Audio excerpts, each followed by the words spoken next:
Very, very excited about the way that we've improved our roster and the way that things have developed today in the course of the draft. I don't know where the broadcast is, if it's all caught up, but to recap for you, at number 3, we were very fortunate to select Courtney Vandersloot from Gonzaga University, point guard, plays in a high-octane offense. Will really do a great job complementing the strong guards that we already have and getting people the ball like Sylvia and things like that. Our second pick, Carolyn Swords, a person that can challenge, and a player that can challenge Sylvia with her size. She's one of the better shot blockers in the country.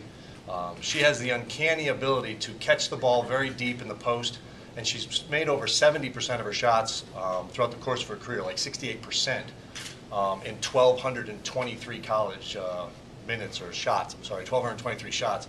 Just an uncanny ability to do that. With the 17th pick, selecting Angie Bjorklund, another big gun. A quick release shooter that can come in and hit shots. She's used to being a player that could come off the bench and do things. So that's an exciting player to add. And then with the 27th pick, which I don't think they've announced yet, in the WNBA draft, we selected Amy Jaski from Northwestern, the first Northwestern player in their school's history to be selected in the WNBA draft. Amy's another big player, and as you can tell, we're looking to put players around Sylvia and the rest of our roster with Shamika Christian and Catherine Crayveld, the other forwards on the list. So we think that we were able to help ourselves a great deal today. And there's other players that won't get drafted that we started talking about in regards to inviting them to training camp. And most of the teams, if you look at out there what they did, a lot of teams signed 11, 12, 13, 14 players early. Our kind of philosophy was kind of see how that falls out. Now as players maybe start to get waived or traded about in the next week or so, we'll have some other options. Talk about how you and Pokey were able to coordinate all the scouting and draft selections with her being overseas. Sure. Well, Skype became our best friend. Pokey is phenomenal with that. The time change, depending on the part of Russia she was in, she was either 8 or 10 hours away. I'm a bit of a night owl, so it worked out well. 11, 12, 1 o'clock in the morning, here, or when I was in Virginia, was 7, 8, 9 o'clock in the morning in Russia. So I could get on Skype with her when she's getting up and having coffee. We could run through the day, kind of go over players and things.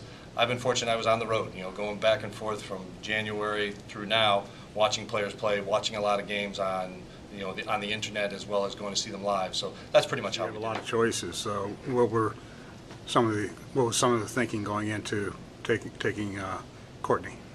2 things primarily. Pokey being a point guard and the head of the dragon, so to speak, is what runs the show. Courtney, she's admired and we've watched for a very long time. Let alone when she was on the highest stage in the NCAA tournament, becoming the only player in men's and women's college basketball history to score 2,000 points and dish out 1,000 assists. That kind of player added to, there's a strong guard core here. Epiphany Prince, Gia Perkins, Shamika Christian, Erin Thorne, she can shoot the ball, Dominique Canty, but they're better as scorers. And if they don't have to handle the ball and distribute the ball and look for Sylvia in transition and Catherine Crayveld and all them, they can just run and go and score. We think that a player like Courtney enhances every other position on the roster.